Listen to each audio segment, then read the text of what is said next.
Mobile tower पर ये क्यों होता है और आज आप एक ऐसी बाइक देखने वाले हैं जो कि किसी भी इंसान की बॉडी से चलती है। साथ ही साथ इस इमेज को देखिए और सोचिए कि इसमें ऐसा क्या है जिसकी वजह से एक इंसान को सजा हो गई। ऐसी दिमाग को चकरा देने वाले रैंडम एंड इंटरेस्टिंग फैक्ट्स को जानने के लिए ट्रिमेंडस फैक्ट सीरीज का एपिसोड लास्ट तक जरूर देखिएगा। फैक्ट नंबर 25, क्या आपको पता है कि वेडल सील्स अंडर वाटर एक दूसरे से कम्युनिकेट करने के लिए एक बेहद ही अजीब वोकलाइजेशंस को प्रोड्यूस करती हैं। मतलब कि ये ना ही प्रॉपर वोकल्स होते हैं और ना ही प्रॉपर वाइब्रेशन, ये इन दोनों के बीच की एक अजीब सी आवाज होती है। अब दोस्तों यहाँ पर सबसे ज्यादा अमेजिंग बात ये है कि कभी कभी बेहद ही रेयर सिचुएशंस में ये सील्स पानी के बाहर आकर इन तरीके की आवाज को भी प्रोड्यूस करती हैं, जिसको कि बेहद ही आसानी से रिकॉर्ड किया जा सकता है। तो अगर ये रेयर और अमेजिंग दोनों ही है तो इसका इस चैनल पर आना तो बनता ही है।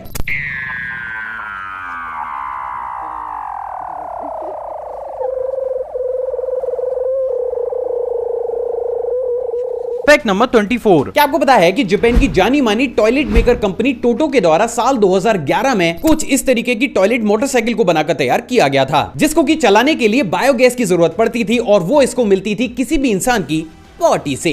असल में दोस्तों कंपनी का यह दावा था कि अगर इस बाइक में इंस्टॉल की गई टॉयलेट की शीट पर कोई भी इंसान बैठकर एक एवरेज क्वांटिटी में वारदात को करता है तो उसकी वारदात से प्रोड्यूस होने वाली बायोगैस से यह bike on an average 10 kilometre तक की दूरी का सफर तय कर सकती है। अमेजिंग बात यह थी दोस्तों कि साल 2011 में जापानीज ने इस कॉन्सेप्ट का स्वागत काफी खुले दिल के साथ किया, लेकिन जैसा कि हम सभी जानते हैं कि ये कॉन्सेप्ट ज्यादा लंबे समय तक टिकने वाला नहीं था, तो आगे चलकर इन तरीके की बाइक्स को जापान में बनाना बंद कर दिया गया। तो कौन कौन इन तरीके की बाइक्स पर घूमना चाहता है कमेंट करके जरूर बताइएगा। फैक्ट नंबर 23, क्या आपको पता है कि मेडागास्कर में फार्मा डिहाना नाम की भी एक रस्म को निभाया जाता है, जिसके बारे में सुनकर वहां के मुर्दे भी अपनी कब्र से बाहर आ जाते हैं। कैसे, चलिए बताता हूं। असल में दोस्तों इस रस्म में किसी भी इंसान के देहांत को सेलिब्रेट किया जाता है, जिसके चलते हुए किसी भी इंसान के देहांत के 2 से 7 सालों के बीच उसकी बॉडी को कब्र से बाहर निकालकर कुछ इस तरीके से उसके साथ डांस और पार्टी करके उसकी एक यात्रा को निकाला जाता है। और ये पूरी दुनिया की सबसे ज्यादा स्ट्रेंज रस्मों में से भी एक रस्म मानी जाती है, जहां पर कुछ इस तरीके की अजीब सी चीज की जाती है। Strange but true. Fact number 22, क्या आपको पता है कि साल 1931 में एक छोटे टाइम पीरियड के दौरान फ्रांस में रबर टायर ट्रेन्स को भी चलाया गया था। असल में दोस्तों इन तरीके की ट्रेन्स में कुछ इस तरीके के ऑर्डिनरी रबर टायर्स को इंस्टॉल किया जाता था, लेकिन क्योंकि ये टायर काफी जल्दी घिस जाया करते थे, प्लस काफी तेज स्पीड पर ट्रेन को चलाने से इनके पिघलने का भी डर बना रहता था, तो आगे चलकर फ्रांस में इन तरीके की ट्रेन्स को बनाना पूरे ही तरीके से बंद कर दिया गया। तो अभी कह सकते हैं कि अभी अभी आपने ट्रेन के इतिहास की एक बेहद ही रेयर वीडियो क्लिप को तो जरूर देखा है। फैक्ट नंबर 21, क्या आपको पता है कि जब भी किसी भी टनल में तेज आवाज को प्रोड्यूस किया जाता है तो वो साउंड वेव्स टनल में मौजूद हवा में वाइब्रेशंस को पैदा करना शुरू कर देती हैं। अब क्योंकि ज्यादातर टनल्स राउंड शेप की होती हैं, तो ये वाइब्रेशन एक सिमेट्रिकल वे में टनल में आगे की तरफ बढ़ते हुए स्ट्रॉन्ग होते हुए चले जाते हैं। लेकिन अगर किसी भी कंडीशन में टनल का एक एंड पूरी ही तरीके से बंद हो तो ये वाइब्रेशन उस एंड से रिफ्लेक्ट होकर वापस आपकी तरफ ट्रेवल करते हैं, और उस समय इन वाइब्रेशंस की स्पीड काफी ज्यादा तेज होती है। और ये कितनी तेज होती है इस बात का अंदाजा आप इस वीडियो क्लिप को देखकर लगा सकते हैं। फैक्ट नंबर 20, दोस्तों आपने म्यूजिकल बैंड्स को स्टेज पर परफॉर्म करते हुए तो जरूर देखा होगा, लेकिन क्या हो अगर इन आर्टिस्ट को पानी के अंदर पहुंचा दिया जाए। मिली इस दुनिया के सबसे पहले अंडर वाटर बैंड एक्वासोनिक से। असल में दोस्तों इस बैंड को ऑफिशियली साल 2018 में डेनमार्क में बनाकर तैयार किया गया था। अब दोस्तों यहाँ पर सबसे ज्यादा अमेजिंग बात यह है कि ये पूरा ही बैंड अपनी अमेजिंग परफॉर्मेंस का जादू पानी के नीचे कुछ इस तरीके से बिखेरता है। तो ये तो बात हो गई इस अमेजिंग बैंड की। अब बात करते हैं इनकी मैजिकल परफॉर्मेंस की।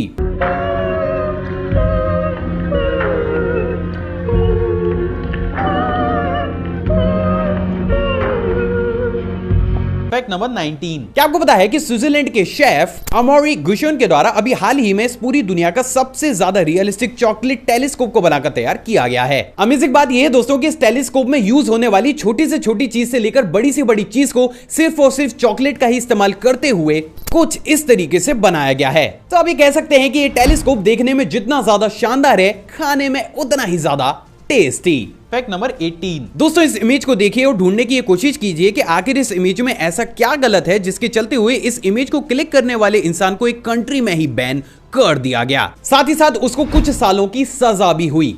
नहीं दिखा तो चलिए मैं दिखाता हूं। असल में दोस्तों इस इमेज में कंप्यूटर की स्क्रीन स्विच ऑफ है और यही वो कारण है जिसके चलते हुए एक इंसान को इतनी बड़ी सजा दी गई। अब देखो, मुझे पागल मत बोलना, पागल बोलना ही है तो इन महाशय को बोलिए, क्योंकि दोस्तों नॉर्थ कोरिया में किसी भी बंद स्क्रीन की टीवी या फिर मॉनिटर की फोटो क्लिक करना इल्लीगल माना जाता है, क्योंकि इन महाशय का ऐसा मानना है कि अगर ऐसा किया जाएगा तो दुनिया के सामने ये रिप्रेजेंट होगा कि नॉर्थ कोरिया में इलेक्ट्रिसिटी की प्रॉब्लम है। देखो, प्रॉब्लम कंट्री की नहीं है, प्रॉब्लम कहां पर है ये दुनिया को पता है। फैक्ट नंबर 17, क्या आपको पता है कि चाइना में मौजूद युंगचेंग सॉल्ट लेक का पानी काफी ज्यादा सॉल्टी है, जिसकी वजह से समर में अक्सर लोग बहुत बड़ी तादाद में यहां पर स्विमिंग करने आते हैं। अब वो तादाद कितनी बड़ी है इसका अंदाजा आप इस वीडियो क्लिप को देखकर लगाइए। दोस्तों इस वीडियो क्लिप को चाइना में 14 अगस्त साल 2011 में शूट किया गया था, जिसमें आप बेहद ही साफ तौर से ये देख सकते हैं कि साल 2011 की समर में कितनी बड़ी तादाद में लोग इस लेक में स्विमिंग करने पहुंचे थे। और ये चीज वास्तव में अनबिलीवेबल है कि कैसे इतने सारे लोग एक ही लेक में एक साथ स्विमिंग कर सकते हैं, और यही चीज इस इंसिडेंट को काफी ज्यादा अजीब और लाजवाब भी बनाती है। फैक्ट नंबर 16, क्या आपको पता है कि साल 1914 में कोडक के ब्राउनी कैमरा का इस्तेमाल करते हुए इस पूरी दुनिया की सबसे पहली मिरर सेल्फी को क्लिक किया गया था, जो कि अभी आपको आपकी स्क्रीन पर दिख भी रही है। लेकिन क्या आपको पता है कि उस समय सेल्फी इतने बड़े स्केल पर फेमस हुई थी कि सिर्फ इस सेल्फी के ही दम पर कोडक का यह कैमरा पूरे ही यूएसए, रशिया और दूसरे बड़े बड़े देशों में एक झटके में ही फेमस हो गया। और इस बात का अंदाजा आप सिर्फ इसी चीज से लगा सकते हैं कि रशिया के आखिरी एम्परर सर निकोलस सेकंड की बेटी ने जब न्यूज़पेपर में इस सेल्फी को देखा था तो उन्होंने भी कोडेक के इस कैमरे का इस्तेमाल करना शुरू कर दिया था। मतलब एक सिंपल सी सेल्फी ने कोडेक का पूरा भविष्य ही बना दिया। And that's amazing. Fact number 15, दोस्तों आपने बुर्ज खलीफा पर कुछ इस तरीके के लाइट शोज को तो जरूर देखा होगा, लेकिन क्या आपको पता है कि अक्सर यही चीज बहुत बड़े स्केल पर चाइना में भी की जाती है। दोस्तों अभी आपकी स्क्रीन पर आपको जो वीडियो क्लिप दिख रही है वो चाइना की शेंगजेंग सिटी की है, जो कि फेमस है अपनी ऊंची ऊंची बिल्डिंग्स के लिए। अमेजिंग बात यह है दोस्तों कि यहाँ पर अक्सर स्पेशल ओकेजन्स को सेलिब्रेट करने के लिए कुछ इस तरीके से बहुत बड़े स्केल पर बिल्डिंग लाइट शोज को आयोजित किया जाता है, जिसे कि दुनिया के सबसे ज्यादा खूबसूरत और सबसे ज्यादा बड़े लाइट शोज में से भी एक शो माना जाता है, जिसे देखने के लिए काफी दूर दूर से लोग स्पेशली इस सिटी में आते हैं। क्या इस फैक्ट से पहले आप इस अमेजिंग लाइट शो के बारे में जानते थे? कमेंट करके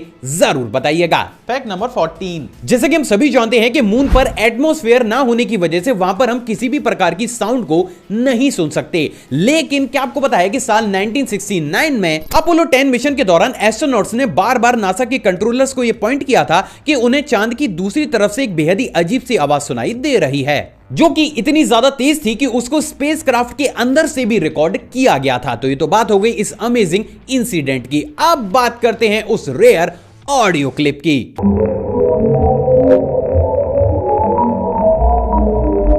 फैक्ट नंबर 13, हर इंसान में अलग अलग तरीके के कीड़े पाए जाते हैं। किसी में हंसाने का कीड़ा, किसी में रुलाने का कीड़ा, किसी में ज्ञान बांटने का कीड़ा और किसी में ज्ञान को गेन करके अपनी जीवन को ज्यादा बेहतर बनाने का कीड़ा। लेकिन आज मैं आपको एक ऐसा बैक्टीरिया दिखाने वाला हूं जो इंसान के इन सभी कीड़ों पर भारी है। कैसे? चलिए दिखाता हूं। दोस्तों आपकी स्क्रीन पर आपको जो बैक्टीरिया मूव करता हुआ दिख रहा है उसको फिर्मिक्यूटेस के नाम से जाना जाता है, और ये किसी भी इंसान के बट पर बहुत बड़ी तादाद में पाया जाता है। और यही वो कारण है जिसके चलते हुए अगर ये अपनी क्वांटिटी को बढ़ा लेता है तो हमें चलते या फिर बैठते समय हमारे बट पर काफी ज्यादा इचिंग महसूस होने लगती है। एंड बाय द वे अभी अभी आपने एक इंसान की बट की माइक्रोस्कोपिक वीडियो को देखा है। फैक्ट नंबर 12, किसी भी स्टेट या फिर सिटी का टूरिस्ट अट्रैक्शन या तो कोई मॉन्यूमेंट होता है या फिर बहुत बड़े स्केल पर बनाई गई कोई भी बिल्डिंग या फिर मार्केट, राइट। लेकिन क्या किसी भी स्टेट का टूरिस्ट अट्रैक्शन सिर्फ एक फैमिली के द्वारा बनाया गया एक सिंपल सा ट्री हो सकता है? सुनने में काफी ज्यादा अजीब लग रहा है ना? तो चलिए आज मैं आपको लेकर चलता हूं यूएसए के इंडियाना स्टेट में। असल में दोस्तों इस स्टेट में मौजूद व्हील फैमिली साल 1960 से हर क्रिसमस पर कुछ इस तरीके के आइस ट्री को अपनी प्रॉपर्टी के अंदर तैयार करती है। अब आपके दिमाग में यह जरूर आया होगा कि जब ये काम ये फैमिली कर सकती है तो बाकी की फैमिलीज ऐसा क्यों नहीं कर सकती? असल में दोस्तों ये जायंट आइस ट्री एक बेजोड़ नमूना है टेम्परेचर, सन एंगल और वाटर ड्रॉपिंग एंगल का। अगर इन तीनों के ही कॉम्बिनेशन में जरा सा भी फर्क होता है तो आप कभी भी कुछ इस तरीके के एक परफेक्ट आइस ट्री को बना ही नहीं सकते। और यही वो कारण है जिसके चलते हुए सिर्फ इसी जगह और इसी फैमिली के मेंबर्स के द्वारा कुछ इस तरीके के खूबसूरत आइस स्कल्पचर को बनाकर तैयार किया जाता है। And that's amazing. Fact number 11। दूसरे सीरीज में मैंने आपको सोने से बना होटल दिखाया था, साथ ही साथ मैंने आपको आइस होटल भी दिखाया था, और अपनी इसी परंपरा को आगे ले जाते हुए आज मैं आपको एक ऐसा होटल दिखाने वाला हूं जिसको कि सिर्फ और सिर्फ सॉल्ट यानी कि नमक का ही इस्तेमाल करते हुए बनाया गया है। असल में दोस्तों इस होटल का नाम द ल्यूना सेलेदा होटल है, जिसको कि बोलिविया में बनाकर तैयार किया गया है। और आप ये जानकर हैरान हो जाएंगे कि यहाँ की सभी वॉल्स, फर्नीचर, फ्लोर, बेड और यहाँ तक की छत को भी सिर्फ और सिर्फ नेचुरल सॉल्ट का इस्तेमाल करते हुए ही बनाया गया है। और ये पूरी दुनिया की अभी तक की सबसे बड़ी ऐसी बिल्डिंग है जिसको कि सिर्फ और सिर्फ नेचुरल सॉल्ट का ही इस्तेमाल करते हुए कुछ इस तरीके से बनाकर तैयार किया गया है। सच में अमेजिंग। Fact number 10। दोस्तों आपने प्रेजेंट डेट में कुछ इस तरीके की डिश वॉशर मशीन्स को तो जरूर देखा होगा, जो चुटकी बजाते ही कुछ इस तरीके से हमारे गंदे बर्तनों को साफ कर देती हैं। और बहुत से लोगों को ये टेक्नोलॉजी काफी ज्यादा एडवांस और फ्यूचर की भी लगती होगी, लेकिन क्या आपको पता है कि ये टेक्नोलॉजी फ्यूचर की नहीं बल्कि साल 1886 की है। बट अनफॉर्चुनेटली उस समय वीडियो कैमरास अवेलेबल नहीं थे, तो उस समय की वीडियो क्लिप तो आपको कहीं पर भी देखने को नहीं मिलेगी। बट डोंट वरी, आपका भाई साल 1950 की वीडियो क्लिप निकाल कर लाया है। दोस्तों अभी आपकी स्क्रीन पर आपको जो वीडियो क्लिप दिख रही है वो किसी भी डिश वॉशर मशीन की सबसे पहली रिकॉर्ड की गई वीडियो क्लिप मानी जाती है, जिसको कि साल 1950 में यूके में शूट किया गया था। तो अभी कह सकते हैं कि अभी अभी आपने कुछ बेहद ही रेयर तो जरूर देखा है। Fact number 9। जैसे कि हम सभी जानते हैं कि कोई भी स्पाइडर अपने वेब को कुछ इस तरीके से बुनती है कि जैसे ही बारिश की बूंदें उस वेब के ऊपर गिरती हैं, तो वो वेब उन ड्रॉप्स को कुछ इस तरीके से अपने से चिपका लेता है, और बाद में इन वाटर ड्रॉप्स का इस्तेमाल स्पाइडर अपनी प्यास को बुझाने के लिए करती है। लेकिन क्या आपको पता है कि ज्यादा बारिश वाले इलाकों में स्पाइडर अपने वेब की स्ट्रिंग्स को मोटा करके उसको कुछ इस तरीके का बनाती है कि जैसे ही बारिश की कोई भी ड्रॉप उसके ऊपर गिरती है तो वो कुछ इस तरीके से बाउंस होकर वापस रिपेल हो जाती है। और इस कंडीशन में स्पाइडर का वेब खुद पर गिरने वाली सिर्फ 10 से 15% बूंदों को ही खुद से चिपकाता है, जिसके चलते हुए उस स्पाइडर का जाला बहुत ज्यादा बारिश होने की कंडीशन में भी सूखा बना रहता है, और ये स्पाइडर उसमें बेहद ही आराम से चिल करती है। तो आप ये कह सकते हैं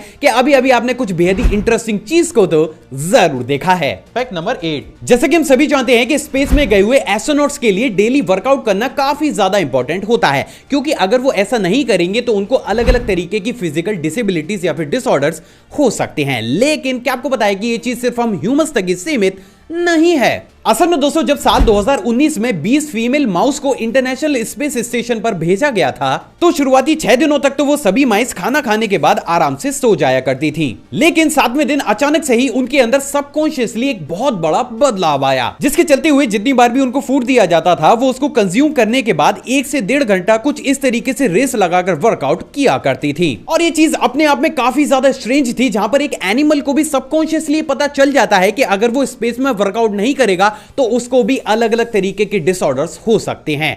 strange but true. Fact number 7। क्या आपको पता है कि जैसे कि विंटर, रेनी या फिर समर सीजन होते हैं, वैसे ही हर साल ऑस्ट्रेलिया में नवंबर के आसपास स्पाइडर सीजन भी आता है। असल में दोस्तों ऑस्ट्रेलिया में इस टाइम पीरियड के दौरान जंगल के इलाकों में बहुत बड़ी तादाद में स्पाइडर निकलना शुरू हो जाती हैं। और बहुत बड़ी तादाद से मेरा मतलब काफी ज्यादा बड़ी तादाद से है, और इस बात का अंदाजा आप इस इमेज को देखकर लगा सकते हैं, जिसमें उन स्पाइडर्स के द्वारा सिर्फ अपने वेब्स से ही चीजों को कुछ इस तरीके से कवर कर दिया जाता है कि मानो ये कोई वेब नहीं बल्कि स्नोफॉल हो, और ये चीज वास्तव में काफी ज्यादा डराने वाली है। Fact number 6। क्या आपको पता है कि रोम की एक मान्यता के अनुसार अगर उनके ट्रेवी फाउंटेन में कोई भी इंसान 3 कॉइंस को डालता है तो उसको इस सिटी में दोबारा विजिट करने का मौका, एक अच्छा लव अफेयर और परफेक्ट जीवन साथी मिलेगा। और यही वो कारण है जिसके चलते हुए इस फाउंटेन में हर साल लाखों की तादाद में कॉइंस इकट्ठे हो जाते हैं, जिनको की बाद में यहाँ की गवर्नमेंट के द्वारा कलेक्ट करके उनको साफ करके जरूरतमंदों और नीडी चैरिटीज को डोनेट कर दिया जाता है, जिसकी वजह से हर साल रोम में लाखों लोगों का पेट भी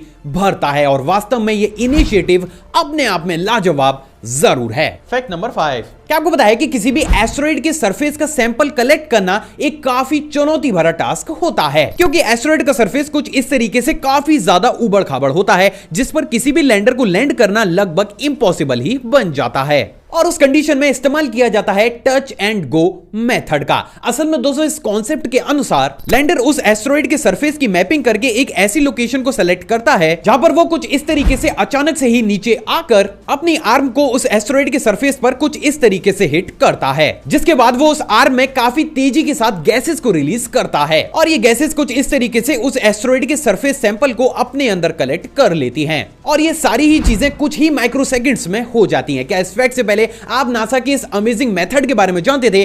कमेंट करके जरूर बताइएगा। Fact number 4। क्या आपको पता है कि छत्तीसगढ़ के कोरिया जिले की 44 साल की एक महिला पिल्ली देवी पिछले 33 सालों से सिर्फ और सिर्फ चाय पीकर ही जिंदा हैं। ना सिर्फ वो जिंदा हैं बल्कि वो पूरे ही तरीके से स्वस्थ भी हैं। असल में दोस्तों इनके फादर का कुछ ऐसा कहना है कि पिल्ली ने 6th क्लास से ही खाना पीना पूरे ही तरीके से बंद कर दिया था और इसके बाद से ही ये सिर्फ और सिर्फ चाय पीकर ही जिंदा हैं। और यही वो कारण है जिसके चलते हुए आसपास के इलाकों में इन्हें चाय वाली चाची के नाम से जाना जाता है, जो कि अपने आप में काफी ज्यादा स्ट्रेंज है। Fact number 3। जैसे कि हम सभी जानते हैं कि जब भी कोई भी कंपनी किसी भी प्रोडक्ट को बनाती है एंड अनफॉर्चुनेटली अगर वो प्रोडक्ट मार्केट में ज्यादा नहीं चल पाता है तो वो कंपनी उस प्रोडक्ट को कम दाम में सेल लगाकर बेच देती है। लेकिन क्या आपको पता है कि फ्रांस की एक फैशन कंपनी लॉइस विटन अपने फ्लॉप प्रोडक्ट्स को सेल पर लगाने की बजाय उन्हें जला देती है। असल में दोस्तों इस कंपनी का ऐसा मानना है कि अगर उनका कोई भी प्रोडक्ट सेल पर कम दामों में बिकेगा तो उससे कंपनी की रेपुटेशन पर अच्छा खासा असर होगा, जिसके चलते हुए वो कुछ इस तरीके से बेहद ही अजीब से काम को करते हैं। मतलब प्रोडक्ट जल जाएगा तो चलेगा लेकिन किसी भी चाहने वाले को कम दाम पर नहीं मिलना चाहिए। Fact number 2। दोस्तों हमने कभी ना कभी इंस्टाग्राम को तो यूज जरूर किया होगा और अगर आप उसको यूज करते हैं तो आपने अभी तक अपने भाई को फॉलो क्यों नहीं किया? जाओ जाकर करो। खैर क्या आपको पता है कि जब इंस्टाग्राम को दुनिया के सामने इंट्रोड्यूस किया गया था तो इसका नाम इंस्टाग्राम था ही नहीं। असल में दोस्तों बहुत ही कम लोगों को यह मालूम होगा लेकिन 6 अक्टूबर साल 2010 को जब इंस्टाग्राम को लोगों के सामने इंट्रोड्यूस किया गया था तो उसका शुरुआती नाम बर्बन था। लेकिन क्योंकि ये ऐप लोगों के बीच ज्यादा फेमस नहीं हुई तो आगे चलकर इसको मॉडिफाई करके दोबारा से मार्केट में उतारा गया और इस बार इसका नाम रखा गया Instagram. Fact number 1। Mobile tower पर ये क्यों होता है? असल में दोस्तों इसके पीछे का सही कारण जानने के लिए हमें सबसे पहले ये जानना होगा कि आखिर एक मोबाइल टावर काम कैसे करती है। असल में दोस्तों जब भी हम हमारे फोन का इस्तेमाल करते हुए कहीं पर भी कॉल या फिर डेटा को इस्तेमाल करते हैं तो उस कंडीशन में हमारे वॉइस या फिर डेटा की सिग्नल्स हमारे आसपास मौजूद हमारे ऑपरेटर के टावर तक पहुंचते हैं, जिसके बाद उन सिग्नल्स को कन्वर्ट करके टावर के नीचे मौजूद फाइबर लाइंस तक भेजा जाता है और ये वही लाइंस होती हैं जिनके थ्रू एक टावर दूसरी टावर से कनेक्ट करती है। यानी कि जब भी आप किसी भी इंसान को कॉल करते हैं तो आपकी आवाज को आपके फोन के द्वारा रेडियो सिग्नल्स में कन्वर्ट किया जाता है, जिसके बाद वो रेडियो सिग्नल्स उन टावर के द्वारा रिसीव किए जाते हैं और ये टावर उन सिग्नल्स को फाइबर सिग्नल्स में कन्वर्ट करके फाइबर लाइन के थ्रू दूसरी टावर तक भेजती है, जहां पर दोबारा से ही वो टावर उन सिग्नल्स को दोबारा से रेडियो सिग्नल्स में कन्वर्ट करके आपके किसी भी फ्रेंड या फिर रिलेटिव के फोन तक पहुंचाती है। और यही वो कारण है जिसके चलते हुए एक इंसान दूसरे इंसान से कनेक्ट कर पाता है। And almost same thing goes with internet. अलग अलग वेबसाइट के सर्वर्स भी इसी तरीके से टावर के नीचे मौजूद फाइबर लाइंस के थ्रू ही कनेक्ट किए जाते हैं। आप दोस्तों टावर के ऊपर लगे हुए अगर इस एपरेटस की बात की जाए तो इस सर्कुलर एंटीने का मेन काम आपके फोन के द्वारा भेजे गए कॉलिंग सिग्नल्स को कैच करना और दूसरी ओर फाइबर लाइन से आए हुए सिग्नल्स को रेडियो सिग्नल्स में बनाकर आपके फोन तक भेजना होता है। साथ ही साथ इन तरीके के लंबे एंटीनास का मेन काम आपको इंटरनेट की कनेक्टिविटी प्रोवाइड कराना होता है और यही वो कारण है जिसके चलते हुए ज्यादा घनी आबादी वाली जगहों पर एक टावर के ऊपर एक से ज्यादा इन तरीके के एपरेटर्स को लगाया जाता है ताकि वो ज्यादा से ज्यादा क्वांटिटी में वॉइस और डेटा के सिग्नल्स को रिसीव और थ्रो कर सकें। सो फाइनली अब आप ये जानते हैं कि टावर के ऊपर इन तरीके के एपरेटर्स को क्यों लगाया जाता है। आई होप दोस्तों आज की वीडियो आपको नॉलेजेबल लगी होगी। अगर आपको ये वीडियो पसंद है तो इस वीडियो को दिल खोल कर लाइक शेयर और कमेंट जरूर कीजिएगा। आप चाहें तो मुझे इंस्टाग्राम पर भी फॉलो कर सकते हैं, वहां भी मैं शॉर्ट फैक्ट्स और बैक से मोमेंट को टाइम टू टाइम शेयर करता रहता हूं, जिसका लिंक आपको स्क्रीन पर या फिर डिस्क्रिप्शन बॉक्स में मिल जाएगा। एक और फ्रेश कमाल वीडियो में आप सभी से दोबारा मुलाकात होगी दोस्तों। जय हिंद।